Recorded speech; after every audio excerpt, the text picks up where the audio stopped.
हमारे नगर निगम के हमारे जनता मालिक को मैं प्रणाम करते हुए जय श्री राम कहता हूँ। आज पहली बार मैं प्रेस कॉन्फ्रेंस कर रहा हूँ, क्योंकि मुझे पूर्व से भी कर देना चाहिए था, लेकिन मैंने कुछ सोचते हुए ये लंबा खिंचा गया। तो मैं हमारे डिप्टी मेयर साहब ने जो मुझ पे लांछनें लगाई है उस पर मैं क्लियर कर देना चाहता हूँ। देखिए, दो बात वो बार बार कह रहे हैं। एक बात खैरात का नाम ले रहे हैं, दूसरा लेबर के द्वारा जो टेंडर दिया गया है लेबर सप्लाई का, उसके बारे में जिक्र वो लगातार उनका हो रहा है, मैं देख रहा हूँ। तो पहले आपको बता दूं कि आज जीत के आए लगभग 6 महीने होने जा रहे हैं। शहर में काम बहुत धीमे है। शहर की जनता जो चाहती है वो मैं नहीं कर पा रहा हूँ, इसका रीजन वही है। उनके द्वारा जीतने के अगले महीने से ही मुझे बार बार प्रेशर दिया जा रहा है। पता है किस चीज का प्रेशर? उनको विभागीय काम चाहिए। वो बार बार विभागीय काम एक बड़ी मात्रा में चाह रहे हैं। और हमारे जो यहाँ पर नगर उप साहब हैं, उनको एक भ्रष्टाचार के बाद उनको ये जिम्मेवारी दी गई थी, इसलिए वो उस हिसाब से, जिस हिसाब से हमारे डिप्टी मेयर प्रतिनिधि सरोज जी चाहते हैं, उसके हिसाब से उनको विभागीय काम नहीं मिल रहा है। और उनके साथ रहते कौन हैं? वही सारे ठेकेदार जो पूर्व के दिनों में उनके नाम पर अनेकों योजनाएं का गमन हुआ है, ऐसे लोग उनके साथ रहते हैं। अभी जो पिछले दिनों बैठक हुई है, उस बैठक में जो सिरामौर बनाए थे, उस बैठक के प्रतिनिधित्व करने वाले थे वो पूर्व महापौर प्रतिनिधि।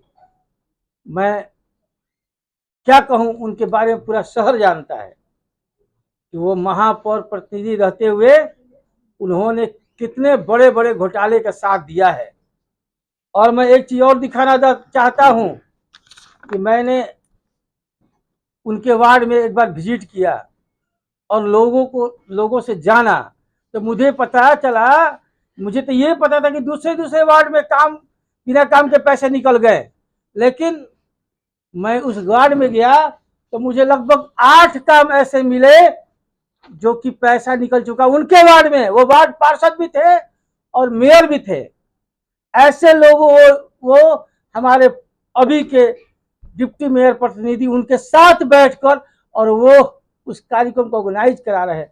तो आप सभी सोच सकते हैं कि वैसे लोग जो भ्रष्टाचारियों में नंबर 1 पर थे, वैसे लोग उनको क्या बताएंगे और किस तरह की बात करने की कहेंगे।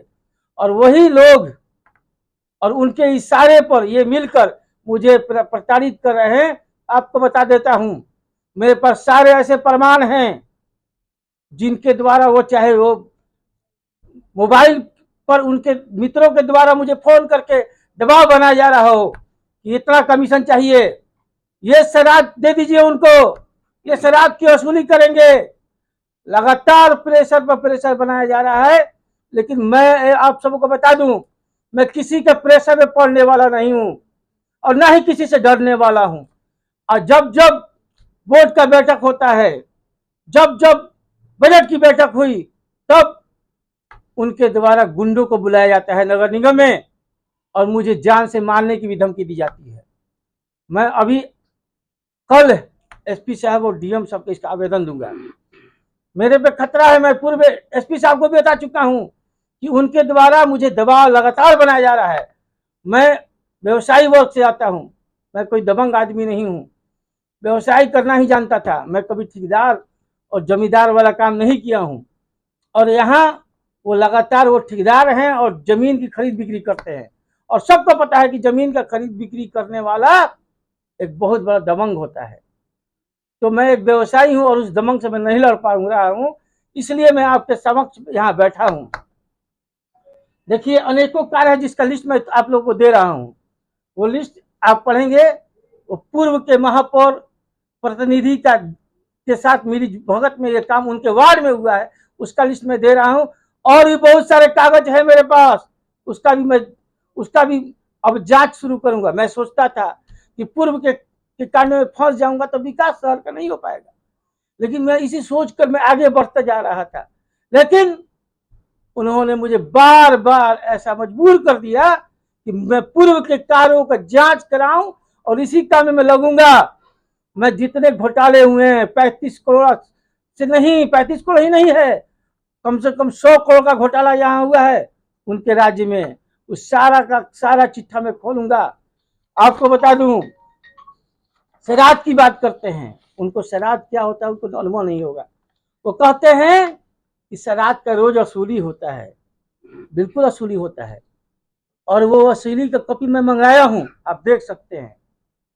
मेरे रीजन का शराब का रोज देख लीजिए, ये सरदार पर बस परिवार का टोटल का ये शराब का वसूली का है पैसा, किस दिन में कितना पैसा आया है, ये टोटल कॉपी है। और ये जो वसूल करते हैं उनका ये रसीद लगा हुआ है, सारे कॉपी है मेरे पास, चाहे बस स्टैंड हो चाहे स्टेशन रोड हो, सारे लोगों का कॉपी है। देखिए ये सारे लोगों का कॉपी मेरे पास है, मैंने मंगाया हूँ कॉपी। देखिए ये सारे लोगों का कॉपी सब बना हुआ है, सारे शरारतों का कॉपी बना हुआ है। साथ ही साथ मैं एक चीज और बताना चाहूंगा, देखिए सारे लोगों का कॉपी, रोज का रोज कितना पैसा आता है उसका भी डिटेल है, आप देख सकते हैं, सारा डिटेल मेरे पास है। और मैं चाहता हूं कि नगर विकास से कोई आए और देखे, जांच करे इसकी कि मैं सही हूं या गलत हूं, ये जांच करे, मैं चाहता हूं। एक चीज और बता देना चाहता हूं, जिनके सिरमौर बनाए थे, जो अग्रणी भूमिका निभा रहे थे, आपको पता होना चाहिए कि उनके रीजन में क्या पैसा जमा होता था और मेरे रीजन में क्या पैसा जमा होता है। उनके रीजन में, मैं इसका एक एक लिस्ट भी आप लोगों को दे रहा हूं, उनके रीजन में 50,416 रुपये जमा होता था बस स्टैंड का, और मेरे रीजन में आज जमा होता है लगातार 2,22,000 और 25,000 रुपये से कम किसी महीने जमा नहीं होता है। वहां पर बिहारी मिल में 72 से 50 रुपये जमा होता था उनके रीजन में, और मेरे रीजन में आज 21,000 रुपये जमा होता है। हर महीने की बात कर रहा हूँ, रूबी तिवारी के रीजन में, और अभी के रीजन में बता रहा हूँ। मेरे साल का दिया हुआ है, किस साल में कितना पैसा हो मैं अभी तक का बना के रखा हूँ। गांगी बस पड़ाव पे अभी मेरा 88,000 रुपये जमा हो रहा है। उसके बाद स्टेशन टेम्पो स्टैंड में पहले 28,750 रुपये जमा होता था, अभी आज के डेट में मेरा 1,75,000 रुपये हर महीने जमा हो रहा है। और बहियारा हाथा से कोई पैसा नहीं, बंद हो गया था, उसमें मात्र 3,354 रुपया होता था, अभी 14,000 रुपया हो रहा है। तो मेरा कहना है, और एक चीज और बता देना चाहता हूँ कि मेरे जो पदाधिकारी वो नहीं चाहते कि शराब की वसूली हो, इसीलिए मैंने, जब शराब की 3 बार बंदोबस्ती हुई थी, सरकार का नियम होता है कि किसी तरह का, देखिए एक बंदोबस्ती हुई थी 24/2/2023 को, बंदोबस्ती का पेपर सारा ऑनलाइन है, और वो बंदोबस्ती हुआ था उसका भी ऑनलाइन भी है और पेपर में भी आया था।